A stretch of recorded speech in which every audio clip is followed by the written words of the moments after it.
Literatura sem frescura. Literatura e o quê? Sem frescura. Resenhas, opiniões, tretas literárias. Você está ouvindo Literatura sem frescura.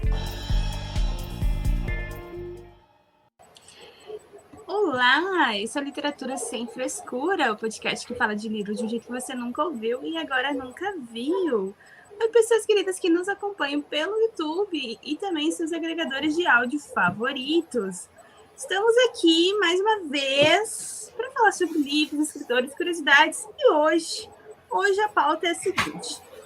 Estava eu, curiosidades da vida, pesquisando sobre alguns escritores e pensando também que sobre esse fato, alguns escritores que só ficaram conhecidos, ou enfim, só tiveram sua obra lida depois que já tinham morrido. Acho que o caso mais conhecido, assim, de artista é Van Gogh, né? Todo mundo sabe que ele, não vendeu nada, assim, de quadro enquanto era vivo, tinha vários problemas.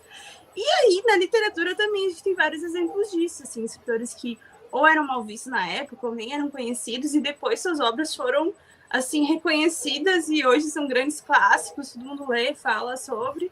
Então, é um episódio sobre curiosidades, vamos trazer isso. E aí, ainda, um plus, para quem ficar até o final, teremos algumas outras curiosidades levemente macabras a respeito de escritores e mortes bizarras. Que vai ser a melhor parte do episódio. Thaís já tá com um sorriso ali, porque ela já tá... Não, vamos trocar, a pauta é outra, mas eu queria ter trocado. Sobre esses escritores que eram famosos só depois, mas a gente vai falar sobre essas mortes bizarras de alguns escritores. Mas, enfim, meu nome é Luísa, sou do Instagram e do TikTok Amarela Literária, falo de Florianópolis, Santa Catarina, e hoje estou fazendo aniversário, para quem nos acompanha ao vivo, enfim... Virginiana, faço aniversário dia 12 de setembro, mandem pautas de presente e livros se quiserem. Aquelas já fica pedindo presente no meio do programa. Oi? E para me acompanhar nesse episódio está aqui minha amiga, parceira, queridíssima Thaís. Olá, Luiz, olá, ouvintes. Eu sou a Thaís, tenho 32 anos, moro em Voturrel, interior de São Paulo, porque está um calor dos infernos e, teoricamente, ainda estamos no inverno, né? Não sei de onde que tiraram, porque aqui só tem inferno. Inverno não está tendo. Estou muito feliz com a segunda parte da pauta. Aquelas. Eu queria dizer que eu queria ter trocado desde o início, mas Luísa não quis. E não vou dizer que eu não avisei, porque eu acho que coisas macabras e mortes bizarras são muito mais legais. Mas realmente é muito interessante falar sobre essa questão dos artistas que só tiveram o seu estrelato depois de não poderem usufruir dele, o que é bem triste. E é interessante, não deixa de ser uma curiosidade, não é mesmo? Então, bora falar sobre eles. Bora papear, então. Não, mas é tudo planejado, é para segurar a audiência, não é mesmo? A pessoa fica até o final para a parte macabra e bizarra. A parte mais legal. Sem dúvida. Então, antes da gente começar, fica aí o lembrete para você nos seguir, comentários das sugestões de pautas do que você quer ouvir por aqui lá no nosso Instagram, @LitSemFrescura, @LIT Sem Frescura. E também acompanhar nossas lives no YouTube, toda terça-feira, às 20h30, estamos religiosamente aqui, falando sobre livros na internet de forma descontraída. É só pesquisar por Literatura Sem Frescura no YouTube e seguir o canal, ativar as notificações para acompanhar nossas lives. E no seu agregador de áudio, Spotify, Google Podcast, Apple Music, enfim, você também pode nos seguir, porque assim você é notificado cada vez que o episódio é publicado, que geralmente toda sexta-feira. Salvo exceções, não é mesmo? E para começar essa pauta, eu quero saber... Peraí, Luiz, peraí. Recado mais importante, você está esquecendo. O Literatura Sem Frescura agora tem o Apoie-se.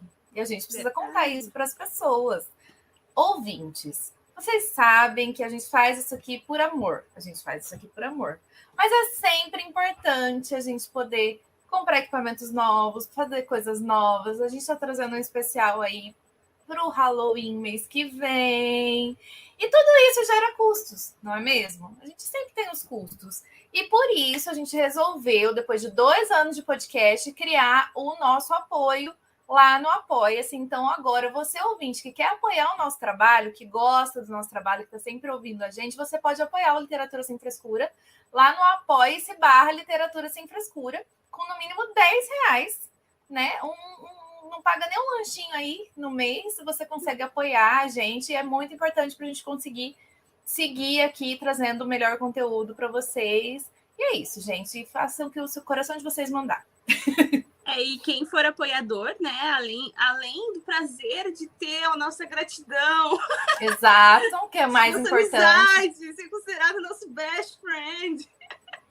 Também vai ter conteúdos especiais. Gente, a gente é muito louca, né? Porque a gente fala toda semana 2 horas sobre livros, mas a gente está programando ainda para os apoiadores um episódio quinzenal a mais, mas mais para falar sobre leituras em andamento, coisas assim, mais atualizações. E é só para apoiadores. E também uma newsletter quinzenal. E também pode participar de nossas leituras coletivas, que são sempre um sucesso.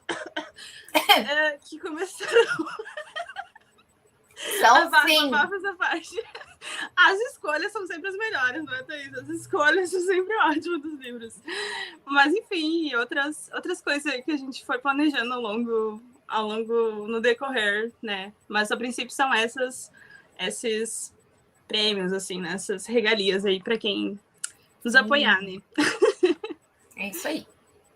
Olha, a gente já tá com um ouvinte nova aí comentando na live, participando lá, Val, que descobriu o programa recentemente, está adorando. Obrigada pela participação e comentário também. Bom, vamos começar a pauta. Thaís, tu já tinha ouvido falar sobre esses escritores que tinham feito sucesso só depois de terem morrido? Você já imaginava Alguns aqui dessa lista eu já sabia, porque eu sou muito de querer saber sobre curiosidade sobre a vida dos escritores. Eu sou essa pessoa. Eu gosto de saber. A fofoqueira, né? A famigerada fofoqueira que gosta de saber da vida de todo mundo, inclusive de quem já morreu. Essa sou eu. Então, tem algumas aqui que eu já sabia, mas só os mais famosos mesmo. Tem alguns aqui que eu não sabia, não. Alguns são novidade. Curiosidade para mim também, são novidade para mim, mas achei interessante, eu acho importante a gente falar, né? E é muito doido, porque realmente aquilo que você estava falando, você falou de artistas, mas tem muita gente que os quadros, por exemplo, artistas, pintores, que os quadros só fizeram sucesso depois da morte. Inclusive a fama, né? De que os quadros só vão vender e ficar muito caros depois que os artistas morrem e os coitados morrem tudo pobre. E aí quem fica rico? Quem fica rico é quem tem os quadros depois disso, né? Sim, e a mesma coisa com os escritores, porque tem muito, eu tenho certeza, a gente trouxe alguns aqui, mas tem muito mais que não fizeram sucesso nenhum em vida, e aí foram fazer muito sucesso e fazem sucesso até hoje, e não tiveram reconhecimento, tipo, não puderam usufruir disso, né? É meio triste, né, Luiz? Meio triste. É meio triste, um pouco macabro. Mas eu acho que também levanta a discussão, assim, da importância da gente reconhecer autores contemporâneos na nossa época, assim, né? De exaltar o trabalho enquanto as pessoas estão produzindo, de incentivar isso, enfim. Eu acho que também é uma discussão válida a trazer, né? Além é claro, muitos desses escritores vão ter esse estranhamento da época em que lançaram esses conteúdos justamente por serem bastante inovadores ou, enfim, cutucar nas feridas da sociedade, mas também levanta essa questão das vezes a gente não valorizar aquilo que está perto, né, da gente. Então, acho que vale muito repensar aí sobre literatura nacional, autores contemporâneos, né, enfim. Sim, sem dúvida. Que também precisam do seu reconhecimento e da gente exaltar e conhecer a obra. Sem dúvida, sem dúvida. Obrigada, Stephanie, mandou recado aí. Parabéns. Parabéns. Hoje eu estou muito me achando nas mensagens, muito feliz, respondendo todo mundo. Muito bom fazer aniversário, né? Eu gosto. É muito bom, é verdade. Não é bom envelhecer, mas é bom fazer aniversário. Sim. Bom, e aí a gente vai para nossa lista, assim, eu reuni 7, que foi também, deixar a fonte aí, a gente viu no blog da Tag, que conhece, né, a assinatura da Tag, eles têm um blog também bem legal, que produz conteúdos, mas na verdade eu não sei de onde esse é um conhecimento quase universal, porque todos os sites que eu pesquisei falavam dos mesmos autores e tinham textos muito semelhantes. Então, basicamente, é o conhecimento que está aí, mas a gente vai fazer o favor aí de contar para vocês, de falar e discutir um pouquinho sobre esses autores. O primeiro da lista era um que eu e Thaís já imaginávamos, né? Porque o nosso querido, consagrado, salve, salve, Edgar Allan Poe. Poe. Enfim, Poe. Não fez sucesso em vida. Então, a vida de Poe não foi... Não, agora eu esqueci como fala Poe. Poe!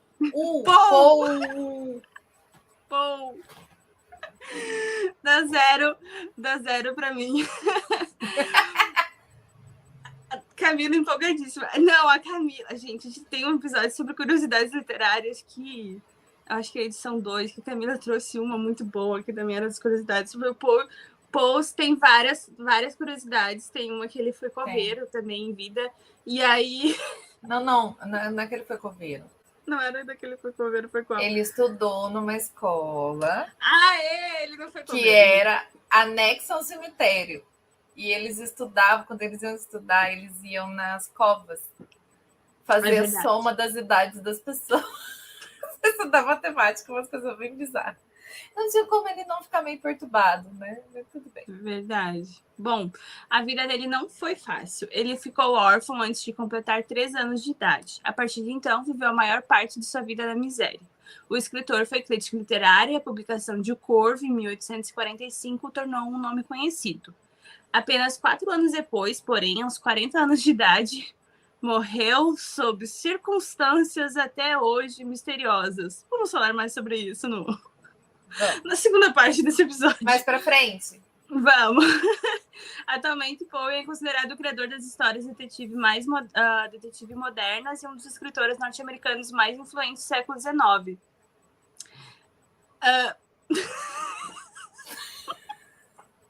Isso eu vou explicar, que a Camila, ela não dá o contexto. Ela cismou que quando eu tiver um filho, ele vai nascer cabeçudo. E ele vai ela chama ele de cabeçudinho já. Entendeu? Então, o cabeçudinho é a minha criança. Se eu tiver uma criança, a criança que eu tiver vai ser o cabeçudinho. E ela tá falando que ela vai fazer isso com ele. Ensinamento matemático no cemitério. Eu acho justo, inclusive vou junto. Eu acho que é legal. Isso se Thaís te liberar do porão, né? Camila acho que foi liberada hoje. Tava rolando Wi-Fi, ela não tá rolando Wi-Fi. Tá rolando Wi-Fi no porão hoje. Bom, mas ele não foi, né, muito reconhecido na época, apesar do... Enfim, publicou muitas coisas, né? O poema dele é mais conhecido, mas muitas histórias de detetive e tal. E depois, né, foi reconhecida essa importância dele também como um dos criadores dessa figura do detetive moderno. A gente comentou um pouco sobre isso no episódio de livros policiais, né? Da importância do Poe. E... Bom, tem muitas obras aí. A gente já comentou das coleções, né? Eu descobri que eu tenho uma coleção do Dark Side do que eu não sabia que eu tinha. O Poe, ele ficou muito famoso quando traduziram Histórias Extraordinárias, né? Teve um cara, acho que foi, se eu não me engano, se eu estiver falando besteira, gente, vocês me perdoam, mas é a informação que está aqui no meu cérebro e eu ouvi em algum lugar. Fonte, vozes da minha cabeça. Teve um francês, se eu não me engano. Baudelaire, não é? Alguém juntou as histórias do Poe e traduziu. Tanto que a primeira tradução do Poe que a gente tem aqui é o Histórias Extraordinárias, que foi traduzido do francês. Porque esse cara que traduziu do inglês para o francês, porque a França ali era o berço dos intelectuais na época, e espalhou, e daí dali espalhou para o mundo e fez ele se tornar tão famoso. Então, por isso que foi depois que morreu, entendeu? E foi o Baudelaire também que traduziu um dos contos dele, do Homem da Multidão, que também é bastante reconhecido, tanto assim, questão também de estudo, para entender o fenômeno das multidões na modernidade também. E aí também é o do duplo? Que o cara é um duplo dele? Um cara que tem um outro duplo, um parecido com ele? É uma coisa assim? Que daí ele vê assim, perseguido. E isso daí aí, o cara fica vigiando as multidões. Você não tem ideia do quanto a gente estuda isso em literatura. Sim. Eu fiquei conhecendo na aula de estética e cultura de massa no jornalismo também. Sim, sim. Ou seja, vocês estão vendo? Poe, ele é estudado, aclamado, salve, salve, porque amamos. Gente, eu amo Poe. Eu amo a estética dele, eu amo. Ele é muito. Ele é visual, do jeito que eu falo que Drácula foi. Todos os contos dele são muito. Parece que você entra dentro daquela atmosfera, tem uma atmosfera. Ele é muito cinematográfico, não sei.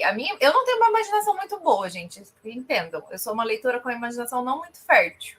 Porém, tem alguns autores que eles são tão bons em descrever, em contar as histórias, que eu por isso que eu acho tão genial quando eu me sinto dentro da história, quando eu me sinto imaginando, porque eu não sou muito boa com esse negócio de imaginação.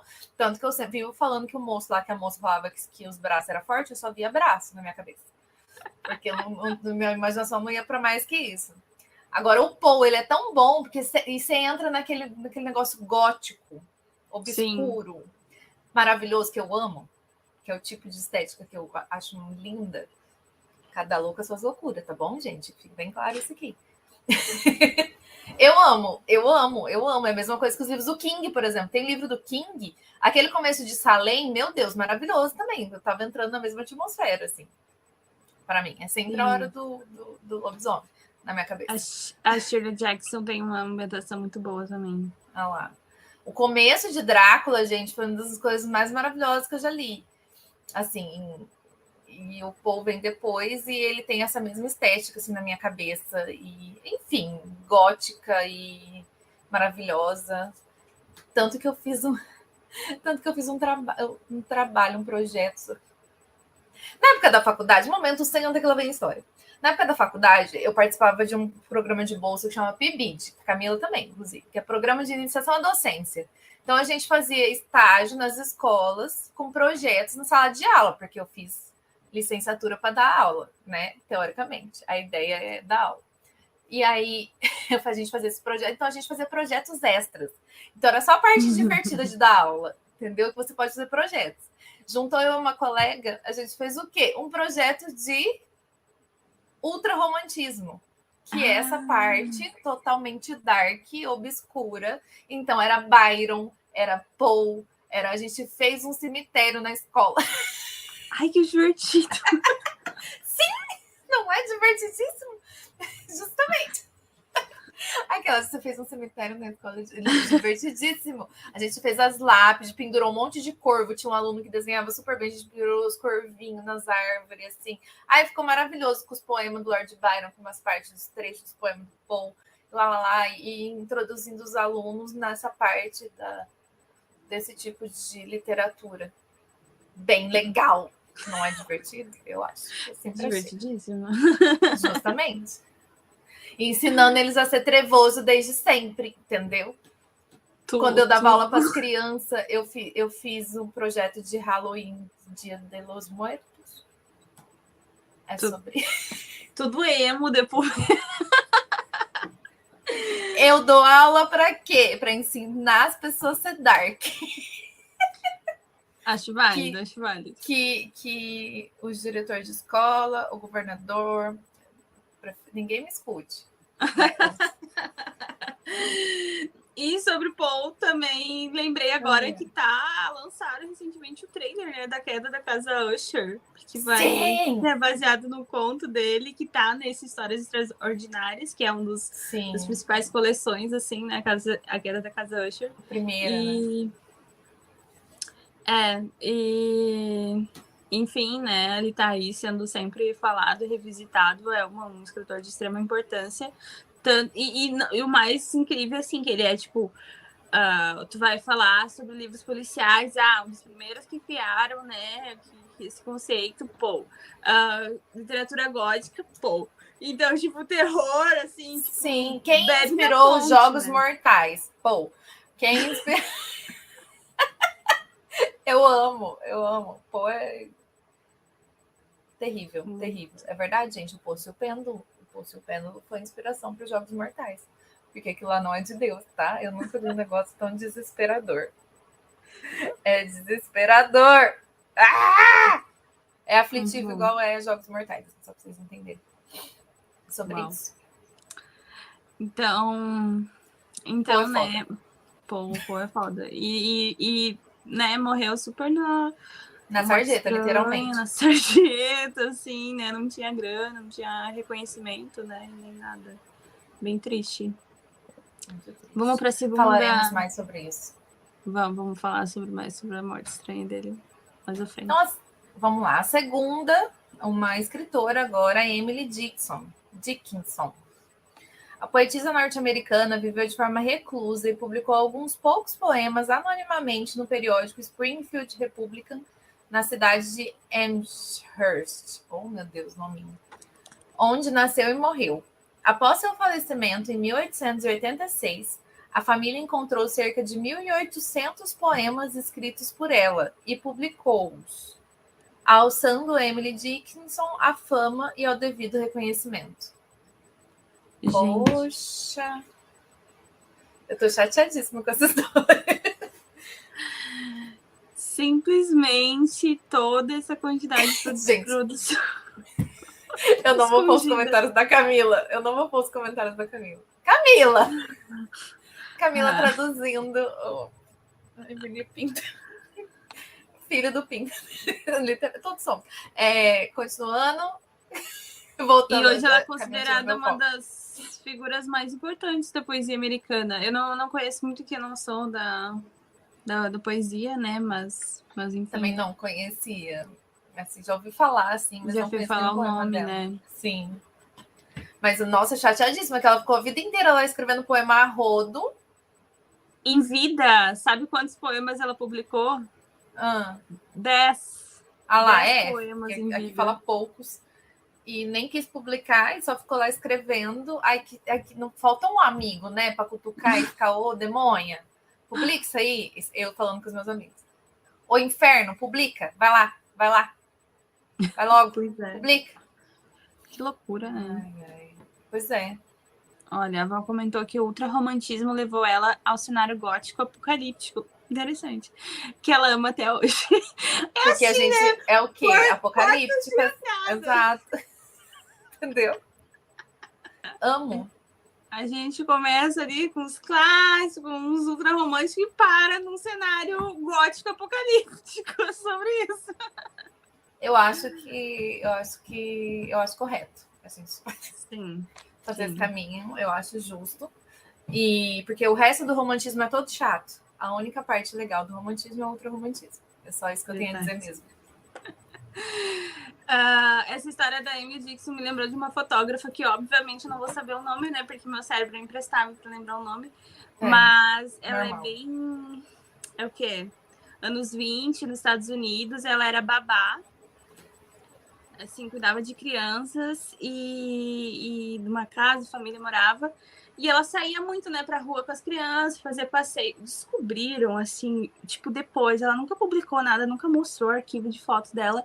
E, assim, alguém depois, na casa em que ela morava, um sótão, assim, tipo, também, assim, centenas de fotografias e de uma qualidade, de uma estética, assim, nada vista, assim, sabe? Com os contemporâneos, assim, magnífico. E ela fazia, assim, desse desejo mesmo artístico de necessidade de produzir alguma coisa, né? Enfim, colocar para fora, mesmo que não fosse ser publicado, assim. Aí, tipo, em vida ela não foi nem um pouco conhecida. E agora ela é estudada e tal, sabe? Ela era bem interessante os trabalhos dela, bem como um voyeur, assim, né? Sabe? A quinta série não aguenta voyeur. Quantos talentos? Imagina quantos talentos não foram desperdiçados por conta de falta de coragem, sabe? Provavelmente ela não teve coragem de mostrar. A Emily Dickinson não teve coragem de publicar. Não teve uma Tabitha King, igual o King teve, que arrancou Carrie do lixo. Sim. Tacou na cara do King, porque eu prefiro essa cena. Eu fiz essa cena na minha cabeça, arrancando assim, você vai publicar isso aqui sim. Pá! E jogou, entendeu? É isso que precisa, entendeu? Sim. Faltou muita gente. Eu tenho certeza que muitos talentos foram desperdiçados por conta disso, sabe? De falta de coragem. Gente, se você que está me ouvindo, publique. Hoje em dia tem Amazon. É só, sei lá, publicar no Kindle. Fica todo mundo feliz. Porque Sim. seus livros poderão ser vistos. Você talvez seja um gênio da literatura e que vai ficar aí para ser descoberto só depois que morrer? Não, não. Vamos ganhar dinheiro antes de morrer. Ou pelo menos ser lida, né? E tem aquela coisa, né? Mesmo que tu, às vezes, essa história já foi contada dessa forma, mas não foi contada a partir das tuas palavras, a partir da tua vivência, a partir da tua experiência. Então, a experiência de cada um é única, né? É única, então... Exato. Precisa ser mostrada, assim, se tu tem esse desejo de... Luiz? Estava recebendo uma ligação, pois é meu aniversário. Vou desligar na cara da minha madrinha. Não vou para o céu. Oh, meu Deus, ela tá ligando de novo. Atende a madrinha, coitada. Hoje de ação. Ai, tá parecendo a minha mãe ligando todo podcast. Daqui um pouco ela liga, inclusive. E morreu. Então, gente, a Camila tava combinando aqui. Eu vou comentar sobre o comentário da Camila enquanto a Luiz não volta. Que depois a gente vai tomar vinho em Crânios lendo os poemas da Emily Pinto. Pinto Filho foi foda, Camila. No cemitério. Eu acho justíssimo a gente ir pro cemitério tomar vinho em Crânios, Luiz. Já nem. Comentário da dona Camila. A Camila, cada vez que é liberada do porão, ela vem com essa energia. Ela sempre tem essa energia, você não tá entendendo. Você não tá entendendo. A Camila tem essa energia todo santo dia da vida dela. Muito bom. Daí a gente chama ela pro podcast e ela fica, ai, não posso. Terça não dá pra mim. Camila, estamos todos de olho em você. Bom, eu esqueci o que eu tava falando. Mas enfim, publique sua história, publique seu livro e... Sim. Coloca na roda, né? Se arrisca. Vamos falar sobre o próximo autor. O próximo autor me surpreendeu um pouco, assim, porque eu não sabia que ele não tinha ficado conhecido antes da morte, porque Também é um não. escritor bem famoso, assim, né? Até hoje, acho que é um dos inícios de livros mais conhecidos, né? Do mundo da literatura. Sim. Então, Franz Kafka, quando morreu em 1924, Kafka deixou instruções que previam a destruição de todo o material inédito deixado por ele. Seu amigo e biógrafo Max Brod, entretanto, não cumpriu a vontade do escritor e publicou O Processo, em 1925, e O Castelo, em 1926. As grandes obras de Kafka, ao lado de A Metamorfose, publicada em 1915, e publicou após sua morte, né, a morte do autor. Hoje, esses dois livros são considerados os maiores poetas do universo kafkaniano. Olhem só. Aí quem ficou com o dinheiro? O amigo. Ou a família, né? Entendeu? Ai, ai. As ideias, tá vendo? É falta de coragem, falta de vergonha de apanhar na bunda, de puxar a orelha. Negócio de não publicar, tá vendo? Mas aí vai aquela coisa, né? O filho do Bolanho publicar. Mas então, o Bolanho, ele escreveu 2666 correndo propositalmente para os filhos publicarem e ganharem dinheiro. Sim. Que também, porque ele vivia na Pindaíba, né? Né? Porque provavelmente eles viviam na Pindaíba e tá bom. E tá a gente aqui igual trouxa lendo 2666 até hoje. Tudo bem. Eu ainda escolhi acreditar que ele, no seu leito de morte, escrevendo esse livro, ficou pensando nos trouxa que ia estar lendo e sendo feito de trouxa por ele, que não ia chegar em lugar nenhum aquela história. Eu vou propositalmente não chegar em lugar nenhum com essa história aqui, mas tudo bem. Mas aproveitaram o caminho ou não, né? Quiseram matar o... Aí o problema foi que pegaram o outro que ele não tinha publicado porque era ruim. E aí publicaram também, que consegue ser mais ruim ainda, que é o Terceiro Reich, né? Mas... Sim. Mas nesse caso aqui, o Kafka estava errado. Tava. Mas segundo Camila, deve estar xingando o amigo até hoje por ter publicado. Não deve, não. Não deve. Ele ficou famoso, ele tá lá de cima falando, olha só, eu nem sabia que eu ia ficar famoso com esses livros, que eles iam ser bom. Nossa, a Metamorfose, eu li, consegui ler quando tava na faculdade. Mas o Castelo eu peguei, assim, mas também, né, fiquei em férias, peguei na biblioteca, tava em outra vibe, né, tava outra vibe. Mas, assim, não consegui terminar, e aí até cheguei a comentar um dia no Instagram que a pessoa tava, um dono de um sebo aqui de Floripa indicando o Castelo, e que é, tipo, ele prefere mais do que Metamorfose, e aí eu não sei ainda se o cara chega ou não chega no castelo. Daí ele disse, não vou te contar, mas ficou com vontade de dar um spoiler, mas enfim.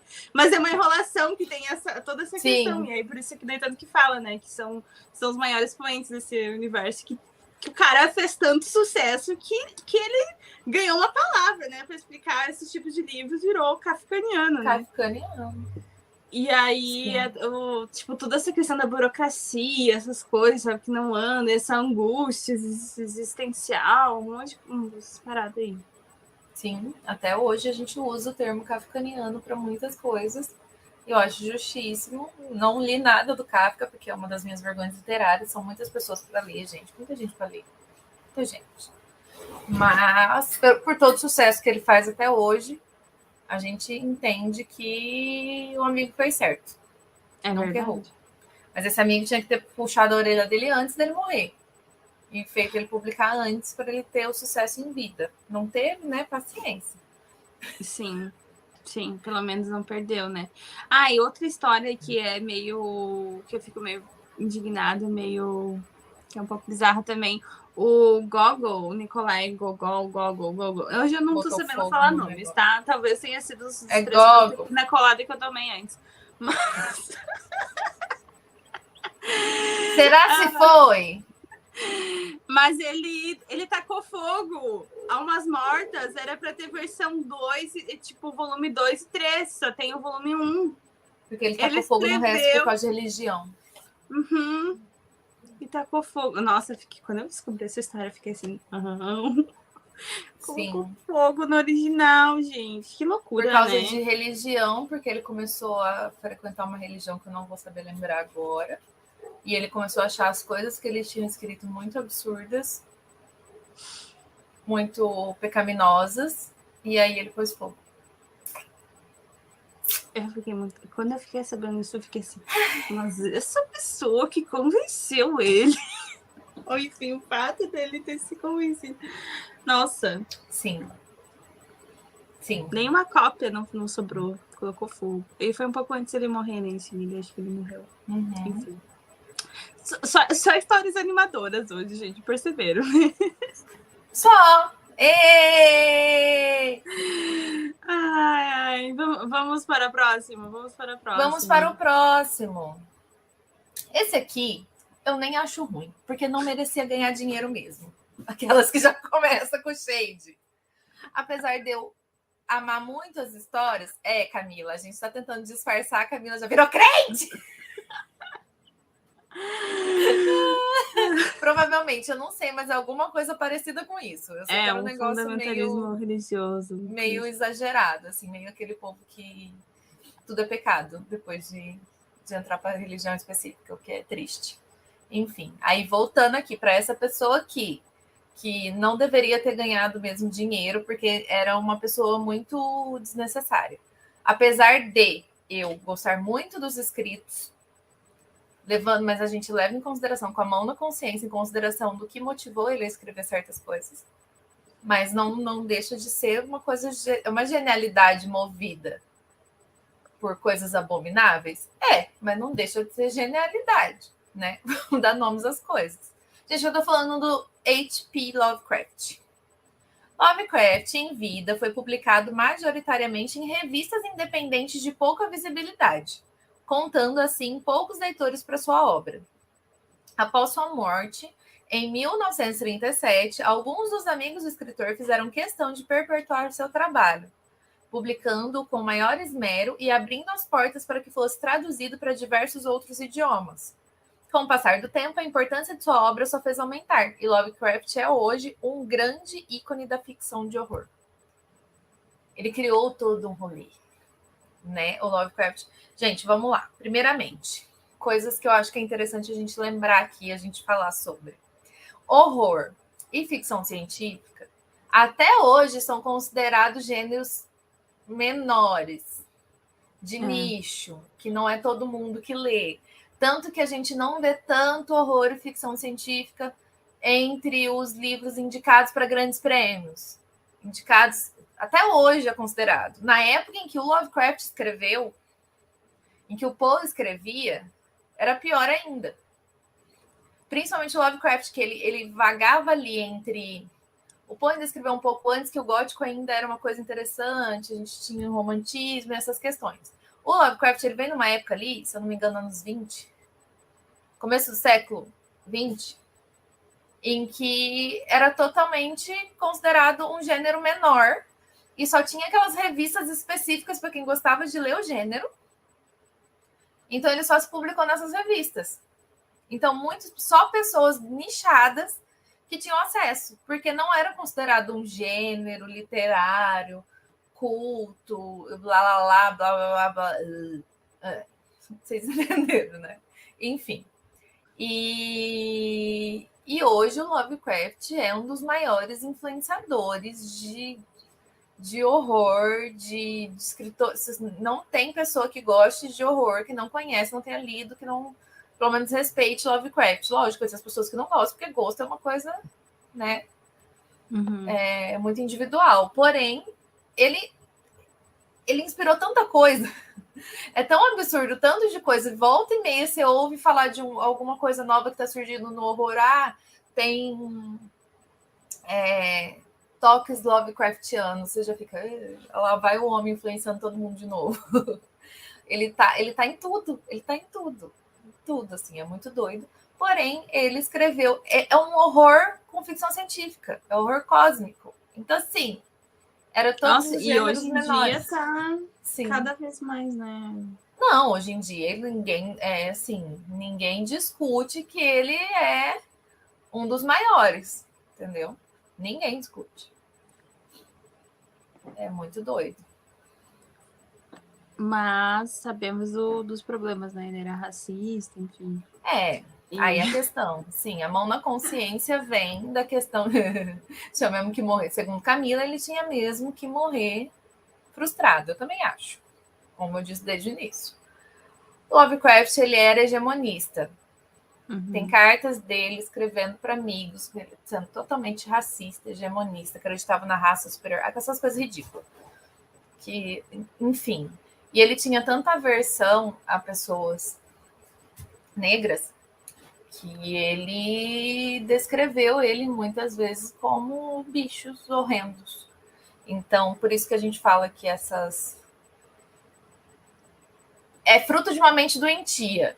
Os seres que ele criou são totalmente fruto de uma mente doentia. Ele colocou o que aquela mente doentia dele criava no papel e criou monstros horripilantes, motivados por todas as motivações erradas, porém não deixa de ser genial, como eu disse desde o início. A forma como ele criou, que influencia até hoje, que é um horror que me arrancou arrepios da espinha real oficial. Um dos poucos. Ele e Mariana Henriquez, com as coisas que perdemos no fogo. Parabéns para os dois. Que me deram um cagaço absurdo. E é uma das coisas mais terríveis que eu já li, por isso eu amei. Porque terror tem que causar medo. É para isso que ele foi feito. Sim. E ele serve muito bem o papel que veio, entendeu? E aí você fica pensando, meu Deus, gente, a mente desse homem era doentia, porque se era esse o horror que ele tinha realmente, né? Sim. Como é que ele vivia? Enfim, vocês conseguiram entender, né? A gente tem aquela questão, a gente tem que ler sabendo, entendendo as coisas, sabendo separar. Mas o texto pelo texto é absurdamente bom, genial e influencia e vai continuar influenciando até hoje. E sem dúvida vai continuar influenciando aí pra frente, assim. Mas ele era um filho da puta, um grandíssimo de um filho da puta, então eu não tenho dó que ele tenha morrido no anonimato, não. Eu quero mais é que se exploda mesmo. Sim. E que aqueles bichos estejam tudo com ele lá no inferno onde ele tá agora. Que ela está tacando praga. Ele e o Tchutchuco no inferno. Tchutchu. Gente, sinistro. Nossa, eu não li ainda, né? Eu não li Lovecraft. Estou me ensaiando para ler, mas ainda não li. Aquelas, desculpa, me exaltei. Mandando ele o Tchutchuco pro inferno. Tchutchuco não merece, só ele mesmo. Tem pavor daquele bicho, meu Deus do céu. A minha mãe escondia o meu. Eu tenho um Funko do Cthulhu, né? Cadê? Tá ali em cima. A minha mãe... Aí, quando eu ainda morava com a minha mãe, a minha estante ficava no quarto. E aí, quando eu não tava lá, às vezes minha mãe deitava na minha cama, ela ia lá e escondia ele, porque eu ficava bem diferente, ela escondia ele atrás do calendário. Eu chegava em casa, o Cthulhu escondido atrás do calendário. Eu já sabia que era minha mãe que se escondia. Ele que se escondia, Thaís. Não, ela mesma falava, fazendo esse bicho feio aí, eu escondi pra não ficar olhando pra cara dele. Ai, muito bom. Numa época, eu e a Thaís baixamos um joguinho, né, do Cthulhu. Era fofo ficar cuidando do Cthulhu, igual Tamagotchi. Dando almas pra ele comer. Criaram um aplicativo, gente, do joguinho, do Cthulhu. Tipo o Tamagotchi, mas era o Cthulhu e ele se alimentava de almas. Sim, ele ficava feliz. Ai, gente. Muito bom. Muito bom. Até que eu comecei a ficar com medo do meu próprio jogo. Eu excluí ele. Ele estava insaciável. Apesar de ser fofo, ele é bizarro. Bom, vamos para o próximo escritor, porque estamos quase chegando à segunda parte desse episódio. Herman Melville. Herman Melville. O reconhecimento que Herman Melville obteve no início de sua carreira como escritor foi imensamente menor que a fama que ganhou após sua morte. Moby Dick, publicado em 1951, livro considerado sua obra-prima, hoje em dia, não é mesmo? Foi um enorme fracasso de vendas na época em que foi publicado. Melville faleceu em 1891, completamente desconhecido, aos 72 anos de idade, e foi apenas na década de 1920 que os críticos literários lançaram luz à sua obra. Alguém me explica esse fenômeno? Não consigo nem entender, porque tipo, o cara vendeu, ninguém comprou. Aí, anos depois, foi publicado em 51. Se foi na década de 20, a gente tem aí 70 anos depois do lançamento, depois do cara já ter morrido, as pessoas redescobriram essa obra e falaram, não, é foda. Continua sendo considerado foda até hoje. Sim. Que loucura, né? E é um calhamaço sobre uma baleia assassina. Que eu não tenho um pingo de vontade de ler, porque eu tenho certeza que vai ser tipo o Corcunda de Notre Dame pra mim. Assim. Ai, eu amei o Corcunda. Foi esses dias que eu tava fazendo um resumo da história pra minha mãe e contei o final trágico. Aí o final é ótimo. Aí a tua mãe, tipo, tá bom. Eu quero não queria ler mesmo. Ela ficou levemente interessada. Aí, tipo, mas o final, ela não. Mas eu tenho esse, eu comprei da Évora a edição, mas assim, é um rico de um livro. Mas eu tava lembrando, eu li a edição. Sabe essas edições resumo que fazem quando eu tava no ensino médio? Sim. Não, enfim, eu só vi o filme. É bem descritivo, né? Tem um filme? Tem um filme? Tem. Os caras são caçadores. É triste, enfim, né? Eu torceria pela baleia. Eu também. Tenho medo de errar. Que era uma caça... Pra quê? Predatória, né? Só pra ter o óleo da baleia. Ela quis se vingar? Eu acho pouco que ela quis se vingar. Sim. É o mínimo. É igual a história do elefante lá, que viralizou ano passado. Que ele foi na casa da mulher e matou ela pisoteada. E aí depois ele voltou e pisoteou nela no caixão. Eu só fico pensando, o que essa mulher fez? Exato! Foi a primeira coisa que eu pensei. Eu falei, gente, o que essa mulher fez com esse elefante? Porque ele ficou muito puto da vida. Ele voltou e pisoteou o corpo que ele já tinha matado, entendeu? Olha, se não foi um mal absurdo que ela fez pro elefante, foi um karma gigante que ela tava pagando, né? Porque, meu Deus. Não, alguma coisa errada nessa mulher. Assim, não foi um acidente. Ela teve culpa no cartório, porque não é possível. Não é possível. Lá, a Camila falou que ela matou a família do elefante. Bem feito, então, tá vendo? Será que isso é verdade? Ela era caçadora mesmo? A Camila Ah! as informações. Nossa, a Camila sabe todas as informações. Obrigada, Camila. Servindo a fofoca. Pronto, resolvido. Mereceu. Todos os direitos humanos cancelando o nosso podcast. Nosso podcast em 3, 2, 1. E já eu, os Isabel. direitos animais. Exato. Oxi. Nada de caçar Enfim. bichinhos. Mas tudo por causa da Moby Dick. Tudo por causa da Moby Dick. Eu tenho vontade de ler. Eu não sei, na minha aposentadoria, na próxima vida, em algum momento. Sim. Em algum momento mas é um livro que eu tenho vontade de ler. Não sei se eu vou conseguir ainda, mas. Eu não sei, Aquela, não. né, que já tá começando a desistir dos sonhos. No momento eu não tenho vontade, não. Não sei se um dia eu vou ter, mas no momento eu não tenho, não. Tô de boa. Ai. Bom, o próximo eu acho que já sabia, assim. Eu também já, infelizmente. Eu sei que é uma tristeza, porque também é muito merecido. Deveria ter sido reconhecido. Ao contrário do Lovecraft. Lima Barreto, gente. O Lima Barreto nasceu em 1881 e empregou em sua obra denúncias às injustiças sociais e ao preconceito racial, do qual foi vítima.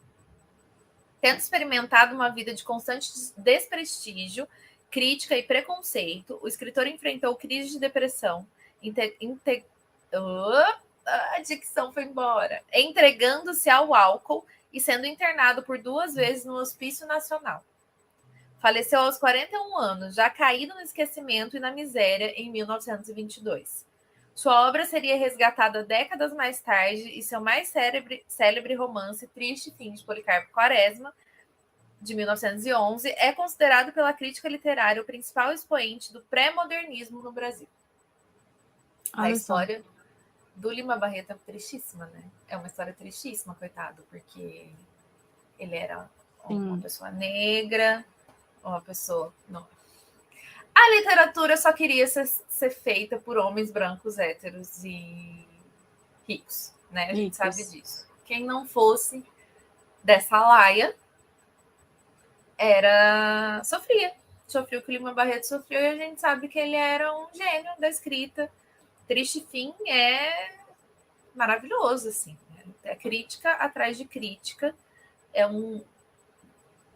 A gente estuda ele na escola, ele cai em vestibular. Eu estudei na minha faculdade de letras. Quando você estuda literatura, ele é um dos grandes livros da nossa literatura. E o cara morreu no esquecimento, achando que ele não valia para nada, alcoólatra, enfim. A história do Lima Barreto me deixa muito indignada, assim, é muito triste mesmo. Porque o cara era um gênio e ele merecia, né, o prestígio. Ele tem livros que falam sobre a experiência também no hospício, né? Tem. Ele tem bastante coisa escrita. É que o Triste Fim é o mais conhecido, foi o único que eu li dele também. Eu preciso ler mais coisas dele. Eu tenho outro dele aqui, qual que é? Clara dos Anjos? Acho que é. Tem... A Clara dos Anjos é dele também? Não. É. Isso. Esse é o que eu tenho aqui. Mas é muito triste. Muito triste. Eu fico chateadíssima com a história dele. O Cemitério dos Vivos é sobre... Isso, Clara dos Anjos é dele, sim. Não tô doida ainda. Graças a Deus. Mas tem Diário do Hospício e o Cemitério dos Vivos, Isso, ele escreveu sobre a experiência, porque naquela época o hospício ia todo mundo, né? As pessoas que tinham problemas com bebidas, problemas com jogo, as pessoas que a família não queria. Sim. Eram muitos tipos de questões que envolviam, não só pessoas que tinham problemas psiquiátricos mesmo. Sim. Mas é muito triste, eu fico muito chateada com a história dele, porque é uma história de injustiça muito grande, assim, sabe? E ele ainda foi recuperado, ele lutou pela obra dele a ponto de se publicar. E as pessoas que nem isso conseguiram por conta da cor da pele, por conta da classe social, por conta de tantas coisas também. Sabe? Sim. Muito triste. Muito triste. Bom, vamos. Estamos numa tristeza aqui, mas vamos seguir com o próximo nome da lista, aqui, que é o sétimo da lista e finaliza um caso mais recente, né? E também eu acho que esse eu conhecia também já há alguns anos que isso tinha acontecido. É muito azar, né? Não sei como explicar. É muito triste, porque é o Stieg Larsson, que é o autor da trilogia Millennium. Sim. E ele morreu antes mesmo de publicar, assim. E ele, né, não viu todo o sucesso que foi a série, né? Que foi, enfim, pro cinema, foi tudo, foi super vendida até hoje, é bem comentada. E foi, assim, um estrondo, né? Depois que foi lançado. Sim. Então, a série Millennium, que fez a fama mundial do autor, foi lançada apenas a partir de 2005, sendo que Stieg Larsson faleceu em 2004. Os 3 livros escritos por ele, Os Homens que Não Amavam as Mulheres, A Menina que Brincava com Fogo e A Rainha do Castelo de Ar, venderam milhões de exemplares ao redor do mundo e ganharam adaptações para o cinema, produzidas na Suécia, que é o país onde é o Stieg Larsson, né, a história original, e também nos Estados Unidos.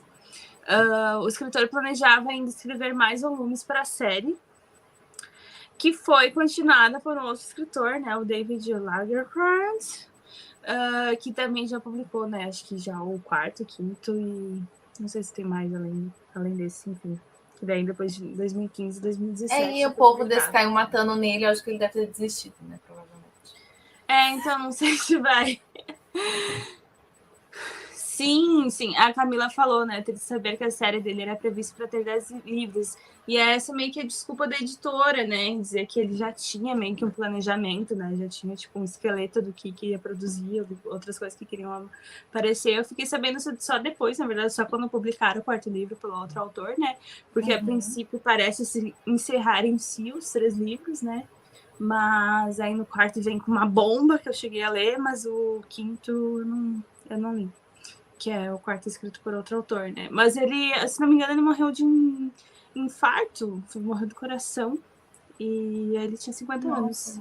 Ele era muito por aí.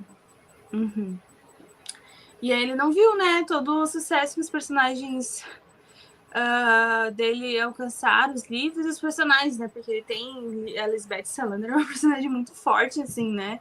Acho que da literatura contemporânea, ou mais especificamente de falar sobre policial, assim, suspense, thriller, que é o gênero que ele escreve, assim, é uma das personagens acho que mais lembradas, né? E também o ajudou a fazer o sucesso maior ainda, imagina, foi adaptado por Hollywood e tal. O filme é uma bosta, mas tudo bem. Eu não consegui assistir, eu dormi o dia que eu fui assistir, aí eu desisti. Eu já assisti mais de uma vez, inclusive, porque o autor principal empolga um pouco, mas enfim. Mas os filmes suecos são bem fiéis. São bem fiéis. Eu assisti. Só que agora acho que eles não têm mais. Preciso ler os livros, isso sim, é isso que eu preciso.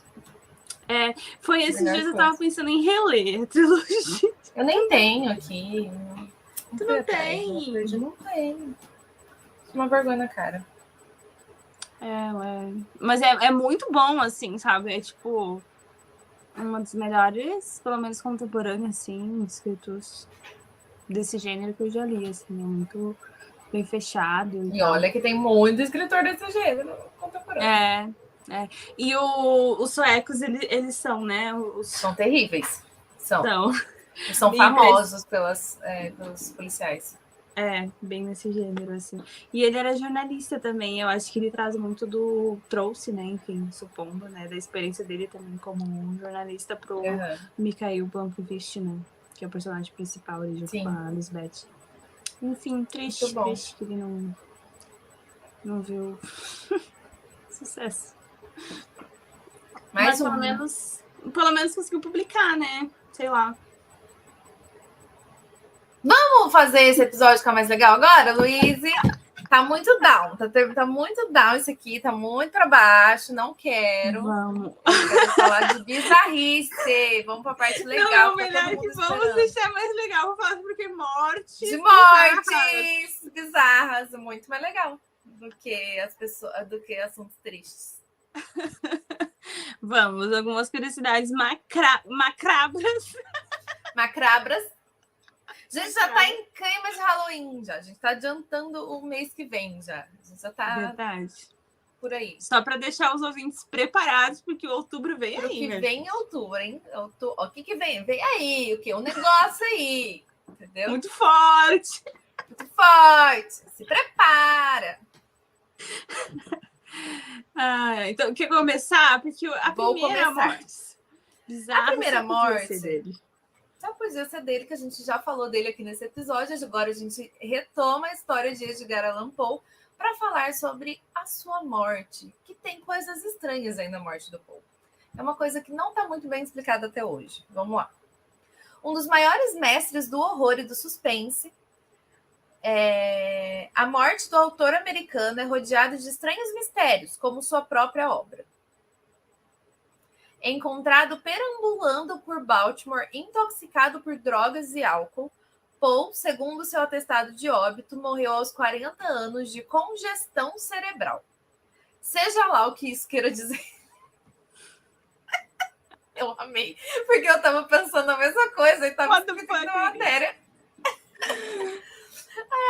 Ao longo dos anos foram propostas numerosas causas. Raras doenças no cérebro, tumor cerebral, diabetes, deficiências enzimáticas, sífilis, apoplexia, cardiopatias, epilepsia e meningite. Um teste com os cabelos de Poe, realizado em 2006, refutou a possibilidade de saturnismo, envenenamento por mercúrio. O que é saturnismo? Alguém poderia estar me dizendo? Porque eu não faço a menor ideia. Luiz, Google. Envenenamento por mercúrio e intoxicações similares devido à exposição a metais pesados. Também foi sugerido cólera, já que Poe havia passado pela Filadélfia no inverno de 1849, durante uma epidemia da doença. A versão mais aceita durante décadas, porém, sugere que, como Poe foi encontrado em um dia de eleição, ele teria caído em um golpe do qual as vítimas eram sequestradas, drogadas e usadas como peões para votar a favor de um mesmo partido político em vários lugares. Mas a urna é que não é confiável, gente. A urna... Recentemente, foi apresentada uma prova crível de que a morte do autor, do escritor, foi causada por raiva. Ou seja, não sabemos do que ele morreu. Não Segundo sabemos. Camila, é cachaça. A Stephanie veio com a pesquisa aí, porque eu imaginei que o envenenamento de chumbo é o que o saturnismo significa. Tá, nossa, gente. Foram longe, do hein? latim. Vamos ler certo. Saturnismo ou plumbismo, do latim saturnismus, de Saturnus, nome que os alquimistas davam ao chumbo. Refere-se à intoxicação por chumbo de um organismo. Muito obrigada, querido ouvinte e amiga. Sim. Stephanie. Gente, ou seja, a gente não sabe do que ele morreu, né? Porque tem 35 provas diferentes. Bizarro. Não, essa aqui da eleição, pra mim, é a mais bizarra de todas. Mas eu fico tentando entender como que era o golpe. Eles envenenavam e drogavam e, tipo, levavam o corpo. Embaixo, igual o morto muito louco, assim, debaixo do braço. Chapadão. Não. Não, então, em raiva, essa matéria que tu pegou é do site do SP, alguma coisa? É do spleituras.org.br. É que daí na Galileu Galilei, que tem também sobre a morte dele, não chega a falar sobre essa parte da raiva aí.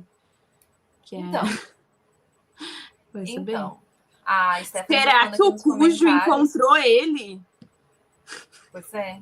A Stephanie tá falando que a morte por raiva é uma morte assustadora. E realmente, vocês já leram, vocês já foram atrás de ler o que é morrer por raiva? É terrível, assim. É terrível que a pessoa tem febres, alucinações, é um negócio bizarríssimo, assim.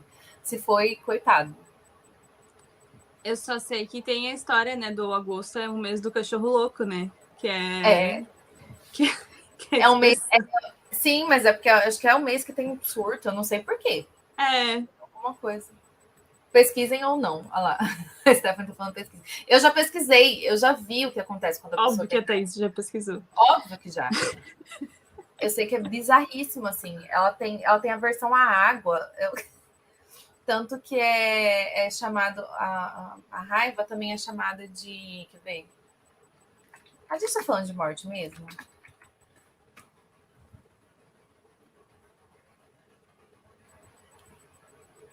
Curiosidades bizarras com literatura sem frescura. Vamos lá. Raiva, pesquisar. Exato. Por que o vírus da raiva é letal? Vamos lá, vou explicar. Os sintomas, só os sintomas. Sintomas são bem variados, porque o vírus circula lentamente pelo organismo infectado, causando sintomas à medida que o corpo é tomado por ele. Começa com mal-estar, inquietação e evolui para aumento de salivação, irritabilidade, paralisia, confusão mental, até atingir o coma e a morte cerebral. Estes sintomas também são observados em animais, e alguns deles também se isolam no escuro ou embaixo da cama e demonstram pavor do contato com água, por exemplo. Nossa. Isso aqui tá bem basiquinho, porque tem coisas piores.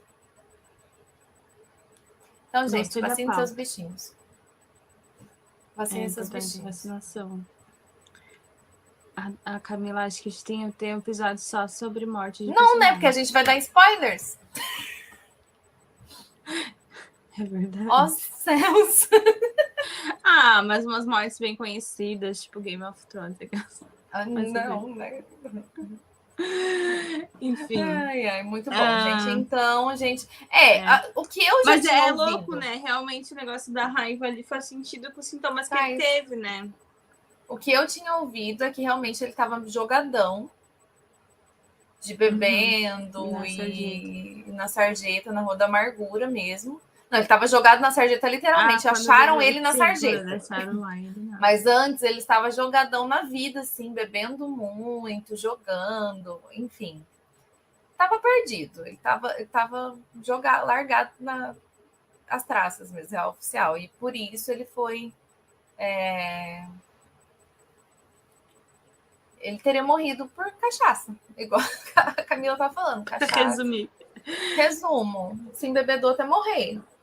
Mas eu tô traumatizada ainda porque essa da eleição eu não sabia. Não, então... Isso era um golpe comum. O pior é que isso era um golpe comum da época. Um golpe comum. E vocês estão aí falando das urnas eletrônicas. A Andressa, nossa entrevistada, né, do nosso episódio passado, sugeriu que esse episódio das mortes dos personagens pode ser só com spoilers. Aí tem que ser livros que eu e Luiz lemos igual, porque nenhuma quer pegar spoiler da outra. Que nós duas temos alergia a spoiler. Pois é. O trabalho que vai dar. Enfim, mas a se pensar. Eu gostei porque pelo menos uma pauta. Teve resultado o imploramento.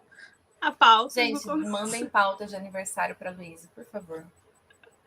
Isso aí. Bom, essa outra morte, na verdade, é um pós-mortem. É um que aconteceu com o corpo, que é bem bizarro também. Não sabia dessa história.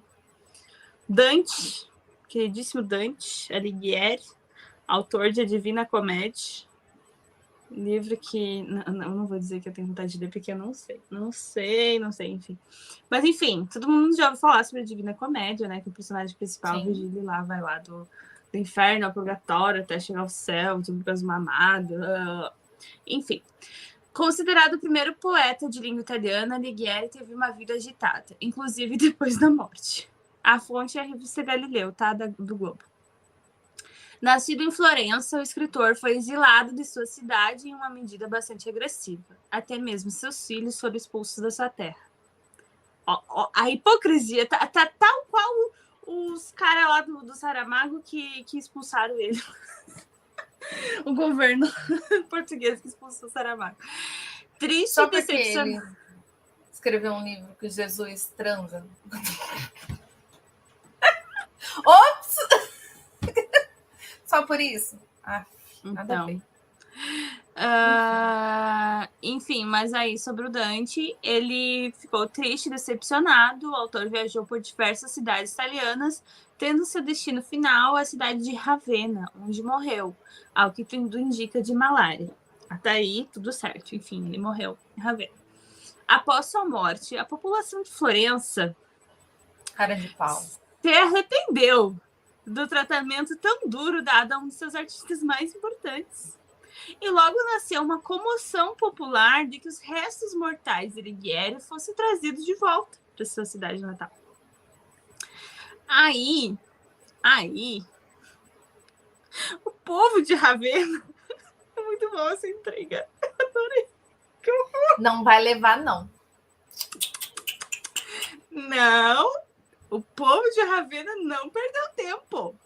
Exumou a ossada do poeta em uma parede, para que fosse impossível de encontrar. Por séculos, o esconderijo funcionou perfeitamente. Os ossos de Dante só foram encontrados depois que a cidade passou por uma caprichada restauração.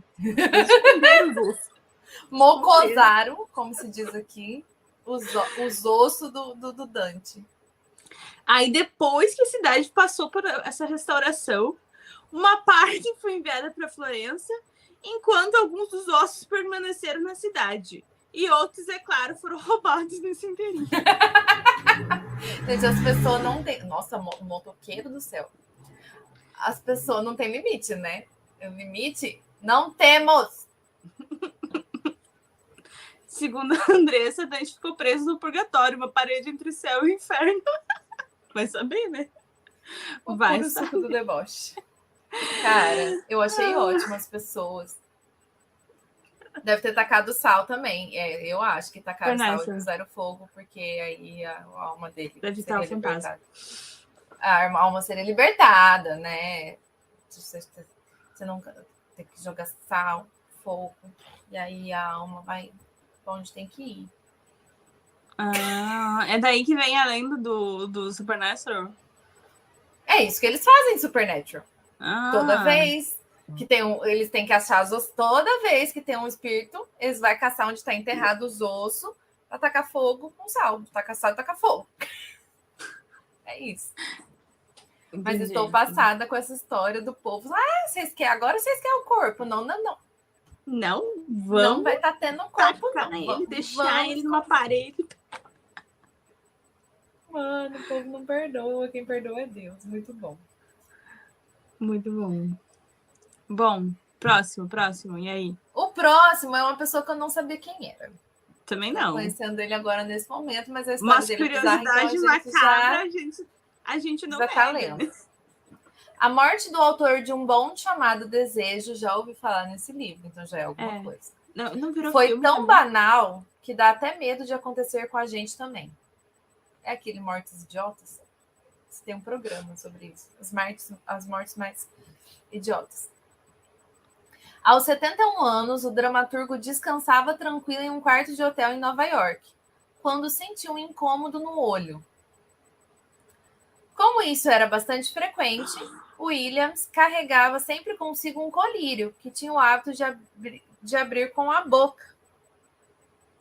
Williams foi encontrado horas depois, no mesmo quarto, morto. Ele havia engasgado e sufocado até a morte com a tampinha do colírio. Meu Deus.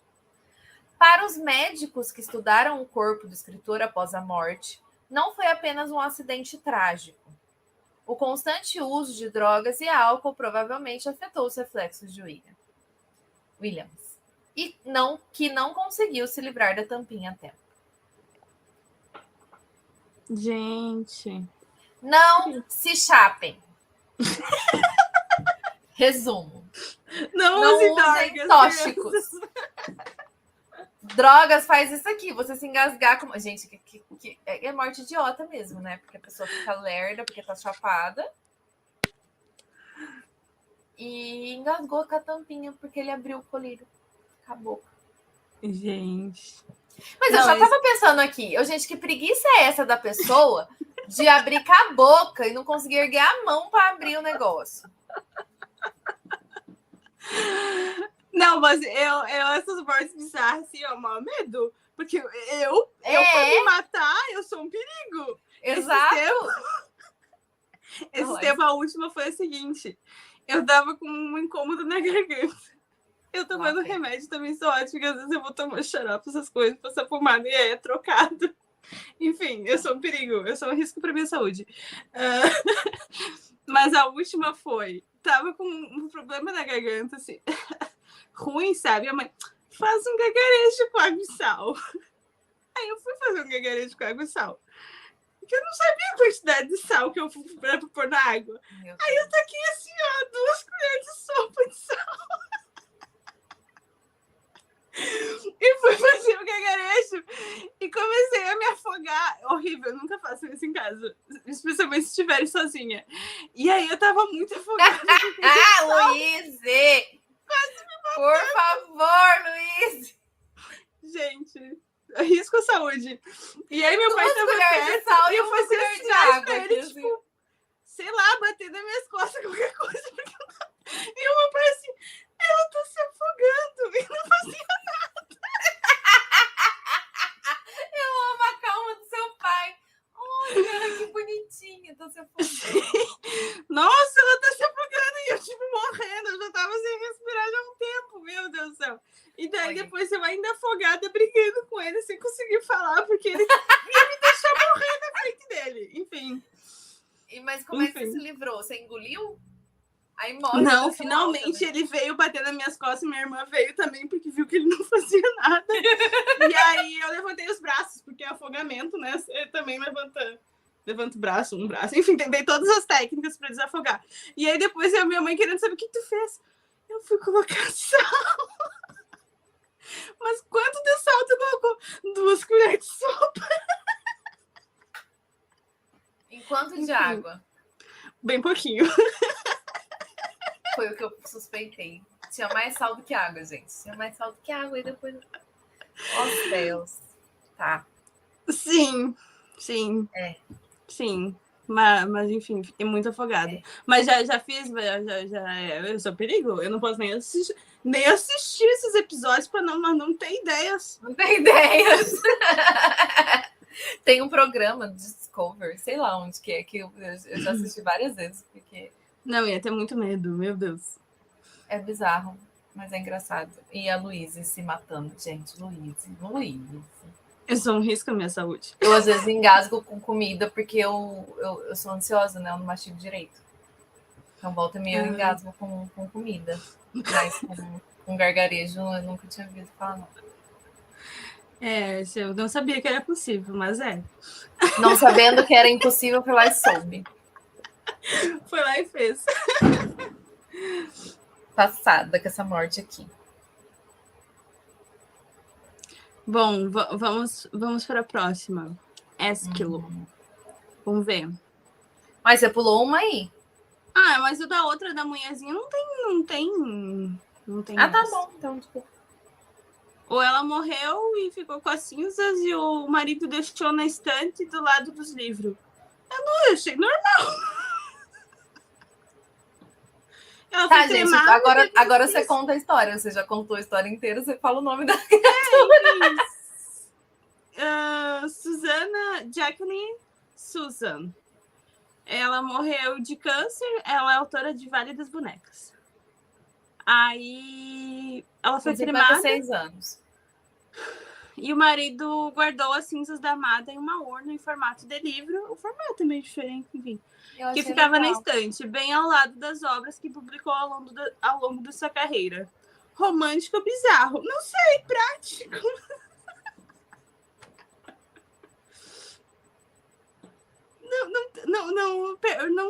Não teve a mesma curiosidade do outro que se engasgou com a Tá, Luíse, a pessoa colocava cinza. Sei lá. Colocou a mulher morta na estante dentro de um livro. Você não acha bizarro? Não, mas a urna que ele fez em formato de livro. Não e pôs na estante dos livros da casa dele. Mas tem gente que coloca, sei lá, na prateleira, em cima da geladeira, carrega a urna. Não, só não. Não? É bizarro? Todo mundo que faz isso é bizarro junto. Não sei. Enfim, eu quando se eu morrer e for cremada, eu quero que coloquem no mar. Mas vai que Joga alguém... embora, justamente. Vai ficar guardando cinza. É bizarríssimo. Pode ser um desejo dela. A Stephanie tá falando que fosse um desejo dela. Legal, mas não deixa de ser bizarro. Né? Sobre isso. Então tá. Você achou bizarro? Meu nível de bizarrice é um pouco diferente. A gente está vendo. Então vai pra próxima aí. Conta a próxima. Não, pode ler. Vamos ver. Ésquilo. Também eu achei ótimo nome, que eu tô com vontade de chamar de Esquilo. Sim. Quando a morte acontece por conta de algum erro de tração, como no caso de Tennessee Williams, é lamentável. Mas quando é o mais puro acaso, ou melhor, falta de sorte total, que leva uma pessoa dessa para melhor, é ainda mais triste. É o caso de Ésquilo, dramaturgo grego que estava tranquilo ao sol, pensando na vida, quando uma tartaruga atingiu sua cabeça em cheio, matando-o instantaneamente. Da onde veio essa tartaruga? Eis a questão. Do nada. Gente, Calma de ler, menina. A pessoa, ela lê sozinha. Da onde que veio a tartaruga? Vai. Um contemporâneo de Ésquilo, Valérius Maximus, encontrou a resposta para o infortúnio. À época, era comum encontrar águias voando por cima das cidades. Quando capturavam tartarugas para servir de almoço, as aves arremessavam suas presas em cima de rochas, para que o casco se espatifasse e pudesse, bizarro, comer a parte macia do animal. Muito provavelmente a águia viu Ésquilo lá em cima, confundiu-o com uma rocha e arremessou a tartaruga para quebrá-la, trazendo decepção para todos os envolvidos. Tranquilo ao sol. Ai, gente. Eu tô rindo com o peso da consciência, mas é muito azar. Tomou uma tartarugada do nada. A tartaruga voando. Imagina uma tartaruga grande, dura, vindo lá sei lá da onde. Gente. Do céu.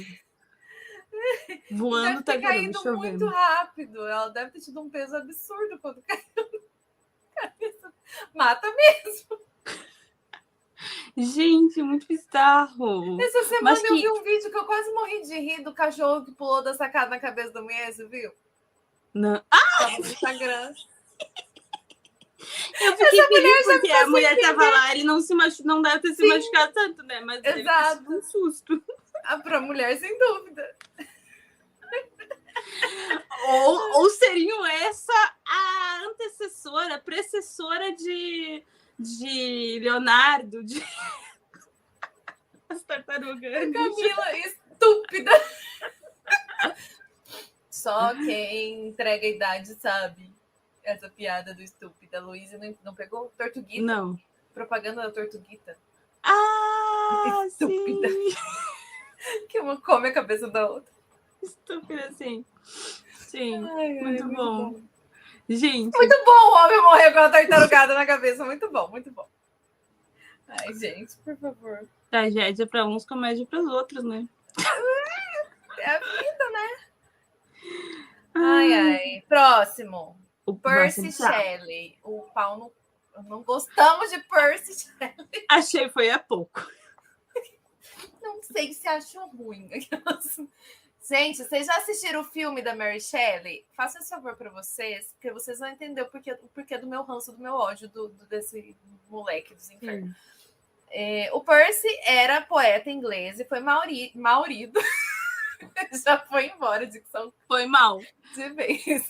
Foi marido da autora de Frankenstein. E ele morreu afogado no mar.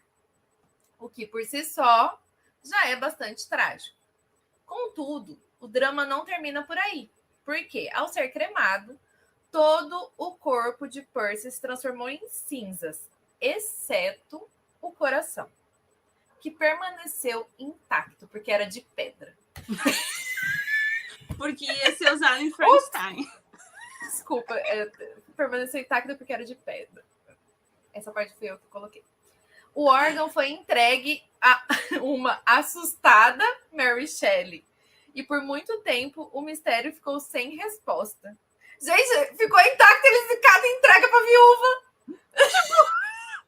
Bom, melhor do que deixar no lugar, né? Se eu fosse essa pessoa Eu não sei. que cuida do funcionamento, Eu não eu sei também o que iria fazer. passar o problema adiante. Ai, meu Deus do céu. Hoje, a ciência já desvendou o segredo. Muito provavelmente, o coração de Shelley vinha de se calcificando ao longo do tempo. Que eu disse, era de pedra. Tornando-o mais resistente ao fogo. Menos fantasmagórico, mas certamente muito poético. Não achei. Bizarro. Achei que era de pedra. Não poético, bizarro. Ninguém gosta do Percy. Então, ninguém tá nem aí aquelas. Ninguém liga. Gente. Ai, ele foi um filho da puta com ela. Sabe? Ai, Foi. não. Terrível. Tem mais, Luiz, lá no outro. Ai, tem mais? Ah, tem outros? No outro? Tem. Nossa, mas eu não entendi. Foi se calcificando como? Por quê? Por qual razão? Enfim. Acharem o corpo, talvez. Não, mas dizia que ao longo do tempo foi se calcificando. Ao longo do tempo até ele ser cremado. Ou foi outra... Não tem como tá calcificando com ele vivo. Ele tinha morrido, né? Ele tinha morrido. Sei lá, muito cálcio no corpo. Não sei, eu era mal em biologia, gente, mas a minha imaginação é fértil. A gente tá vendo. Vamos ver. Mark Twain. Mark Twain. Comigo. Twain. Mark Twain. Mark Twain. A loucura a respeito da morte do autor americano. Agora a fonte é spleituras.org.br. Muito obrigado, site. A loucura a respeito da morte do autor americano Mark Twain não é exatamente a maneira como veio a falecer. Peraí. Desculpa. A nossa biomédica aqui falando que calcifica na vida também. Pode ser a causa da morte. Na verdade, ele morreu afogado, amiga. Então... Então, acho que não seja a causa da morte. Eu também fiquei pensando se que calcificava em vida, não. Porque pra mim, se calcifica em vida, ele morre. Mas aí faz sentido isso fazer ele morrer. Né? Então tá tudo bem. Calcifica mesmo, Luiz. Você não estava tão doido.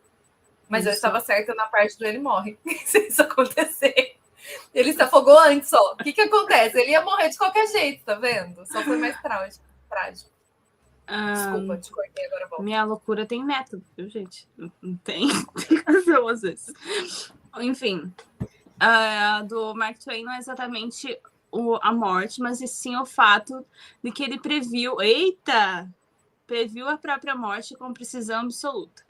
Tendo nascido em 1835, o ano da última aparição do cometa Halley no século XIX, o autor de As Aventuras de Tom Sawyer e As Aventuras de... É dele esse também. As aventuras... Tom Sawyer é toda essa aventura. Ele gostava de escrever aventuras. Eu não sabia que esse do Huckleberry Finn era dele.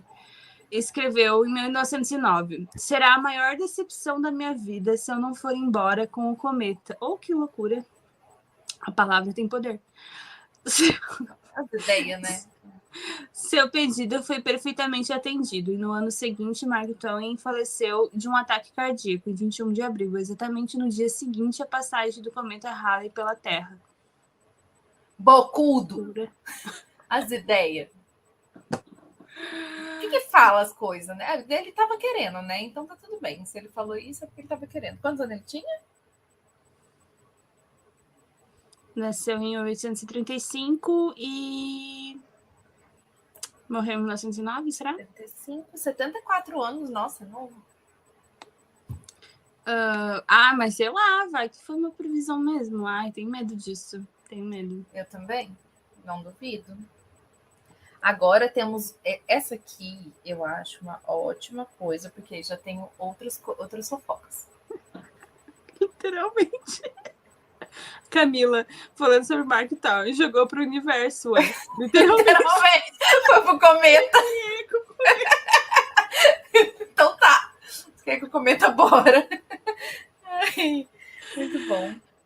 Ai, gente, olha, os comentários. Tô adorando a participação de vocês hoje. Sim. Quem tá ouvindo nos agregadores, façam favor de assistir a gente nas nossas lives toda terça-feira, às 8h30, para vir comentar aqui, ter os seus comentários lidos e fazer a gente perder a concentração no episódio. Sim. E a Stephanie vem com a informação científica, porque Sem Frescura é cultura também, se não graças a gente, graças aos nossos ouvintes, não é mesmo? Exato. Se não fosse lá da morte, voltando à morte do Percy Shelley lá, pode causar infarto do miocárdio. Se ele não tivesse morrido afogado, teria morrido de infarto do miocárdio, segundo Stephanie. Então, e à tarde. É isso aí. Mas o coração não ter pego fogo, eu achei bizarro. Eu ainda acho que é porque ele tinha um coração de pedra. Sim, não acreditando. Bem, quase que literalmente. Né? Literalmente, exato. Eu falei no começo sem ter lido e era quase literalmente mesmo. Tava virando pedra, tá vendo? Nem é poético. Gente, vamos falar sobre a morte de Zelda Fitzgerald. A autora de Este Lado do Paraíso, Zelda Fitzgerald, e seu marido, o também escritor F. Scott Fitzgerald, viveram uma intensa vida de álcool, festas, infidelidade e loucura. Bem de boa a vida deles. Vítima evidente da sociedade patriarcal e machista da época, Zelda teve seu sucesso eclipsado pelo do marido e acabou por passar a vida inteira entrando e saindo de hospícios, diagnosticada com estados diversos de doenças mentais. Nossa. Em uma dessas internações, tem fofocas depois. Em uma dessas internações, em 1948, 8 anos após a morte de Scott, enquanto esperava trancada em seu quarto por uma sessão de eletrochoque, um incêndio tomou conta do asilo, que acabou por matar a escritora junto com outras 9 mulheres internadas. Gente! E o pior, vocês não sabem, a fofoca inteira é que o filho da puta do Scott, Fitzgerald, roubou várias histórias dela. Este Lado do Paraíso é publicado com o nome dele em alguns lugares, se eu não me engano. E ela acusou ele de plágio várias vezes. Assim, eu não vou lembrar da fofoca completa, mas eu tava vendo esses dias, inclusive. Como ele foi filha da puta com ela. Deixa eu ver se eu consigo achar a fofoca inteira. Não, então, quando tu começou a falar, Zelda Fitzgerald e tal, eu fiquei pensando, nossa, eu nem sabia que ela escrevia, né? Porque, enfim, né? Machismo da sociedade. E muitos maridos, escritores ou artistas roubavam, né, as obras das suas esposas, né? Vamos lá. Trago a fofoca completa. Sigamos com a fofoca completa. Siga. Muitos a conheciam simplesmente como a esposa do famoso romancista F. Scott Fitzgerald. Mas Zelda sempre foi muito mais do que isso. Considerada um ícone da década de 20 e uma das figuras mais relevantes da chamada Jazz Age. Foi uma das primeiras flappers. Quem foram as flappers? Uma geração de mulheres que não usavam espartilho, usavam saias na altura do joelho, algo considerado ultrajante na época. Aqueles vestidinhos larguinhos da década de 20, sabe? Que todo mundo se veste disso hoje em dia. Ela foi a expoente disso aí. Cortavam os cachos dos cabelos, ouviam jazz, bebiam em público e, por fim, demonstravam desprezo pelo que era, então, considerado comportamento aceitável. Eu já gosto dela. É sobre isso. Mas, além disso, Zelda era uma artista, dançarina, pintora e, acima de tudo, escritora. O que muitas pessoas não sabem, e talvez a história da literatura e da arte tenha se encarregado de esconder, é que parte da fama de Fitzgerald e do Scott como escritor é devido a ela. Tanto por usá-la como musa, quanto por roubar ideias e escritos de maneira pouco escrupulosa. Para dizer o mínimo. Gente. Nossa, não fazia ideia, não. E essa morte mais bizarra, né? O acidente matou ela e outras 10 mulheres no total internadas no hospício. Ai, sim. Que triste. Deixa eu achar aqui a parte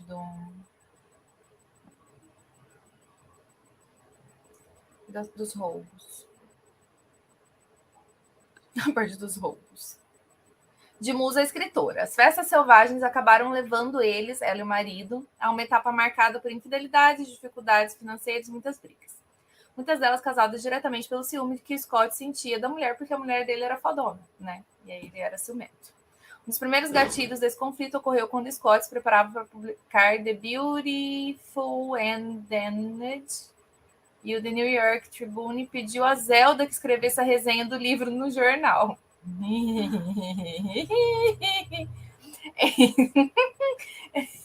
Agora vem a parte divertida. Em seu artigo mordaz, Zelda revelou pela primeira vez o que estava acontecendo desde que eles começaram a namorar. Abre aspas, palavras de Zelda.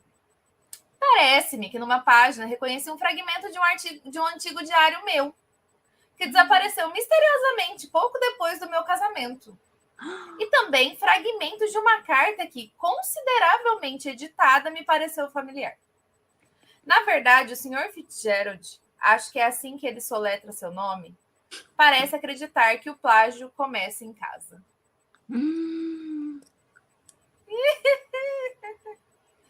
Fogo no parquinho. Nossa. Pois é, gente. Bem comum, né? Ele roubava os rolês dela. Tudo.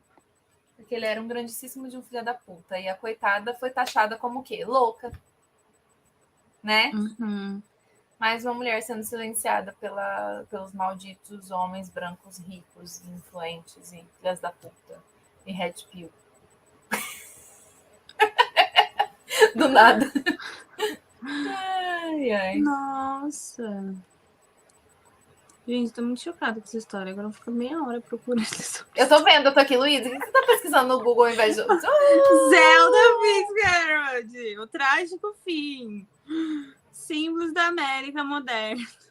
Mas que loucura, né? Viu? Ostentação, gente, não é tudo. O que você vê nas redes sociais nem sempre é real. O que você vê lá, estavam lá sempre nas festas, lá, casal, símbolo do modernismo, modernos e tal, maneiras, bebia um monte, se drogava. Mas o cara tava lá roubando as histórias dela, plagiando tudo. Sim. E ela também com vários problemas mentais, coitada também. Porque, né, ódios. A gente passa muito ódio na vida e a gente fica doida. Ódio com o marido, filha da puta, roubando todas as coisas dela. Imagina! Sim. Que triste. Pois é. Pois é, Luísa. Luísa. Luísa tá entre nós, Luísa. Tô lendo. Deixa eu ver. Lê para as pessoas, então. Tá. Vamos ver sobre a morte, ó. Durante o incêndio. Foi na cozinha. Aqui diz que foi na cozinha. O site Aventuras na História UOL. Zelda encontrou seu fim da pior forma possível, pois durante um incêndio na cozinha do Highland Hospital, a artista morreu queimada. Pouco se sabe como, mas acredita-se que naquela noite Zelda havia sido sedada e trancada em seu quarto. Entendi. O incêndio começou na cozinha, mas ela estava sedada e trancada no quarto. Sem chance de salvar, a mulher morreu queimada aos 47 anos de idade. Assim acabou a matéria. E o filho da puta tinha morrido já. Ele já tinha morrido. Que triste. Pois é, gente, tá vendo? Não é fácil a vida da mulher. Não era pior ainda nos anos 20. Apesar de... Mas deve ter sido muito difícil para ela. Porque não é fácil, por mais que é uma mulher fodona, forte, que quebrou as barreiras da época, é muito pesado você fazer isso, né? Você sofre, se apanha demais todo dia, o tempo inteiro. E por todos os lados, né? No caso dela, inclusive, dentro de casa. Né? Com um homem que, mesmo tendo uma mulher fodona... E ele acusou ela de plágio também, né? Tem vergonha. Seu próprio marido, que a acusou de plágio e declarou publicamente que sua escrita era de péssima qualidade. Scott acusou Zelda de roubar elementos do seu romance. Era ela quem roubava. Depois dela falar que ele estava roubando dela. Tender is the Night. Tal fato deixou o escritor arrasado e a última vez que o casal se viu foi em 1938, durante uma viagem a Cuba.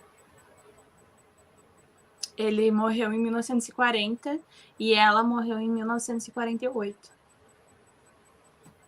Poxa. Gente. Assim. Triste. Mas, enfim. Fofoca, babado. Mortes violentas, bizarras. Curiosidade.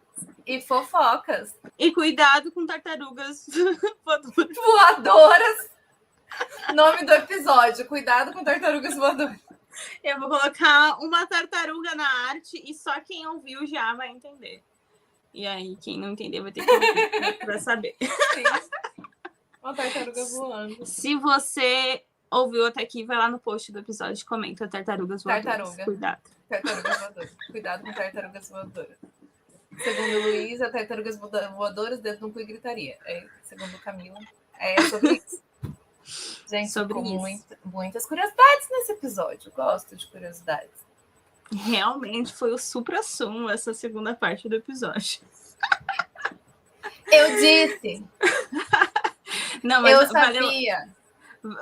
Valeu a pena conhecer os escritores. Eu vou continuar defendendo essa parte do episódio. Tá bom. Sempre vale a pena a gente conhecer a história.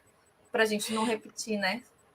Ah, verdade. Porque como bem dizia Chorão, o poeta contemporâneo, quem não conhece o passado não tá ligado na história.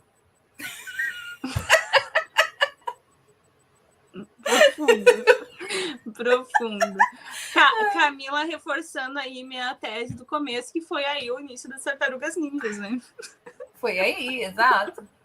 Já matando gente, já. Quem será que foi Ésquilo, não é mesmo? O Ésquilo que tava lá ao sol, tranquilamente ao sol. A próxima vez que você ficar lagarteando no sol, corre!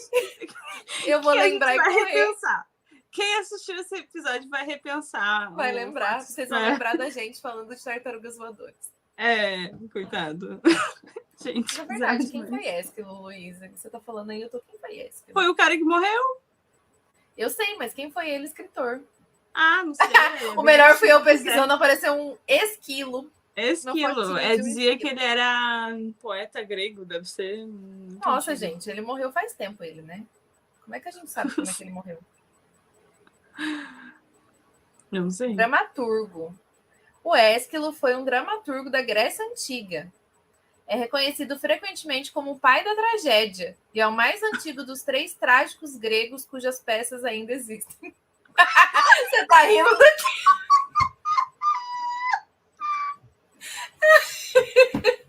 Só porque ele teve uma morte trágica?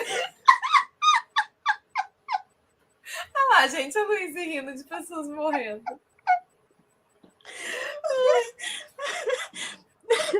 Foi com Deus. Perdemos a Luísa. Perdemos todo mundo agora. Porque a crise foi grande. Ai, Luísa, para. O pai da tragédia. Por que você tá rindo? Ai, gente. Muito divertido. Meu Deus. Acabou com chave de ouro meu dia. Muito divertido. Gente, muito divertido o homem morrer. Não, eu acho que pelo tempo eu já posso rir dessa morte. Eu também acho.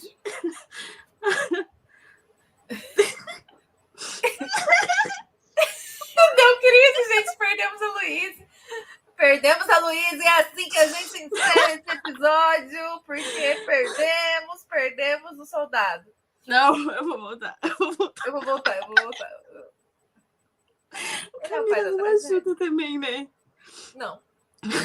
Morreu de quê? Tartaruga. Imagina a pessoa, gente, mas é aquele negócio, né? Imagina você morrer de umas mortes bestas assim. Eu vivo vendo vários comediantes fazem essas piadas e é muito engraçado, porque realmente eu tava vendo esses dias o Cambota, adoro Pedra Letícia, e ele, enfim, estava falando sobre o moço que foi tirar uma selfie no Grand Canyon e caiu. Aí, você chega lá, Você chegar lá no céu e você vai contar, né? Aí tá lá as pessoas que morreu. Ai, morri do quê? Morri na guerra, sabe? Fui salvar um gatinho no incêndio e morri. E aí você morreu do quê? De tartaruga.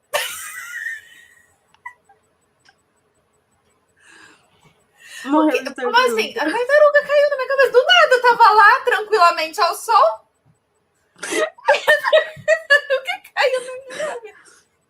Eu tô pensando que a sorte foi do Newton, que caiu uma maçã. E caiu uma maçã só, né? Exatamente, maçã numa... E foi da árvore só, porque dependendo de onde a maçã caísse, também matava. É verdade. Dependendo da altura, também matava. Foi só da árvore ali, então foi de boas.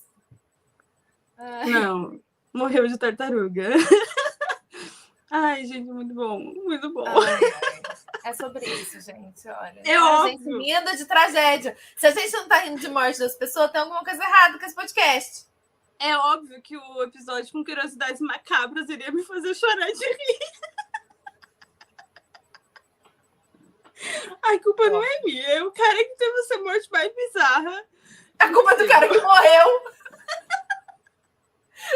Claro. A culpa é da águia, a culpa é da águia. Pra não culpar o morto, a culpa é da águia. Que atirou as tartarugas nele. Ai, gente. Muito obrigada a todos que ouviram até aqui, que se divertiram com a gente. Vão lá no nosso Instagram e comentem. Cuidado com tartarugas voadoras. Thaís, onde o pessoal nos encontra para deixar comentários e pautas, indicações do que querem ouvir por aqui? Vocês nos encontram no Instagram, no @lit sem frescura, @lit sem frescura, e no TikTok também. Porém, só tem um vídeo lá, de muito tempo atrás.